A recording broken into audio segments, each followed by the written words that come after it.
Bonjour Jean-Philippe Milon. Bonjour Fanny. Alors vous êtes le directeur général de l'entreprise Quantum Genomics. Présentez-nous cette société pour commencer.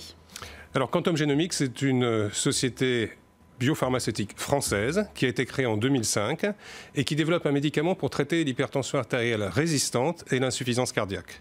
Alors je ne sais pas si vous le savez Fanny, mais les maladies cardiovasculaires sont la première cause de mortalité dans le monde. Non, 17 millions de personnes.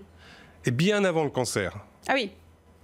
Donc 17 millions de personnes dans le monde. 17 000 personnes. L'hypertension artérielle, vous avez une personne sur 3 qui souffre d'hypertension artérielle et les conséquences telles que les accidents vasculaires cérébraux, l'insuffisance rénale, engendrent près de 10 millions de décès par an.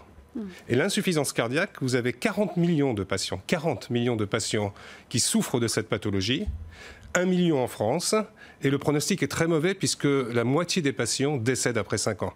Donc la mission de Quantum Genomics est de sauver des vies.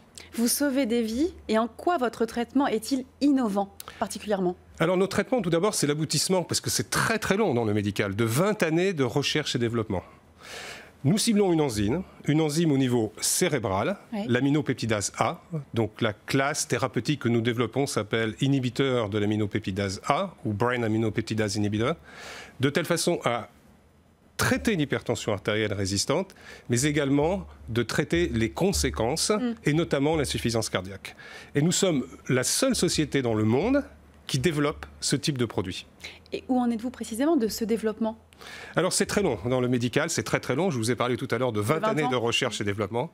Dans l'hypertension artérielle, nous avons terminé la phase 2B, nous avons eu d'excellents résultats et nous allons lancer maintenant, lors du second semestre de cette année, une phase 3 dite pivot.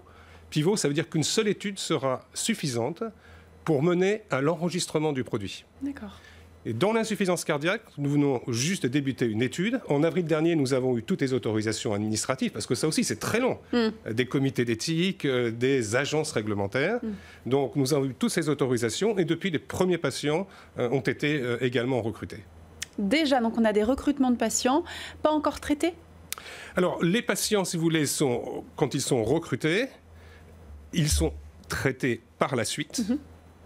Mais il y a tout un cahier des charges avec les critères d'inclusion, les critères d'exclusion à respecter, bien entendu. Alors, vous allez donc mener 2 études en parallèle. N'est-il pas trop compliqué, justement, de mener ces 2 études de front? Et pouvez-vous nous préciser le calendrier de déploiement de ces études? Alors, 2 études, même 3, en fin de compte. Même 3, oui. Même 3. Alors, tout d'abord, nous nous entourons des meilleurs professionnels. Dans l'étude de phase 3, dite pivot dont je viens de vous parler, qui sera conduite aux États-Unis et en Europe, nous travaillons avec des experts mondiaux dans le domaine de l'hypertension artérielle, notamment résistante. Dans l'insuffisance cardiaque, de même, je vous ai parlé de 300 patients dans 40 centres. De même, nous travaillons également avec les meilleurs experts, puisque l'étude sera conduite aux États-Unis et en Europe. Et enfin, nous menons également une autre étude dont les résultats vont arriver très prochainement pour la prise unique, c'est-à-dire qu'en fin de compte, pour avoir 1 comprimé par jour au lieu de 2, ce qui facilite l'adhérence au traitement. Alors, pourriez-vous nous rappeler également la taille du marché visé par votre entreprise? La taille du marché est considérable parce que selon les analystes financiers, le potentiel est supérieur à 2 milliards de dollars. C'est pour ça que beaucoup de laboratoires pharmaceutiques s'intéressent à notre innovation. Laboratoires qui sont dans le domaine du cardiovasculaire, bien entendu, mais pour lesquels aussi nous voulons nous assurer que le développement du Firibastat, qui sauvera des vies demain, soit réellement une priorité pour eux. Est-ce que c'est vraiment une priorité pour eux? Est-ce que vous le sentez? Dans tous les cas, nous signerons avec le ou les laboratoires pour lesquels ce sera une vraie priorité. Donc c'est une question de négociation. Une question de négociation. Alors, vous travaillez sur ce sujet en particulier. Est-ce que vous vous intéressez à d'autres types de maladies, peut-être? Je sais que c'est très long de mettre en place des médicaments pour soigner certaines maladies récurrentes, graves. Est-ce que vous vous intéressez à autre chose? Alors, pas pour le moment, mais nous avons une équipe très compétente dans le domaine des maladies cardiovasculaires. Et rien ne nous empêchera, quand nous aurons mené à bien notre mission, et notre mission, c'est de mettre sur le marché le Firibastat, d'étudier d'autres alternatives thérapeutiques. Merci beaucoup Jean-Philippe Milon. Je rappelle, vous êtes le directeur général de Quantum Genomics. Merci Fanny.